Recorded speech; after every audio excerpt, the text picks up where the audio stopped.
नमस्ते, हर हर महादेव। हम यूपी देवरिया से भी सुबह सुबह तैयार हो गए बानी। जातनी काम पे हमन इंतजार करतनी कि गाड़ी के तले गाड़ी आ गई साइडे पे आ गई।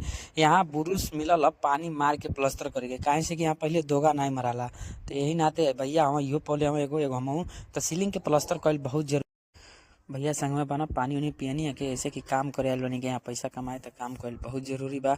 ओकर से काम हम कैनी अब थोड़ा घरे के याद आवत रहल तो फिर लंच के समय बात कईल बहुत जरूरी बा। तो लंच हो गया थोड़ा बात होत कहीं घरे बतिया उतिया लेनी तो बल्टी उल्टी सफाई करनी है काहे से कि रूम पे ले जाके कपड़ा उपड़ा धोए के हई है। भैया यहाँ के ईटा काहे से कि गाँव नियर ईटा ना है, यहाँ के दूसरा तरीका ईटा छुट्टी हो गई तो गाड़ी के इंतजार कर तनी बना ले गैस तो कौन एगो छोटका ठंडा लेके पी ली। तो इहो यहाँ मिलल 60 रुपया के।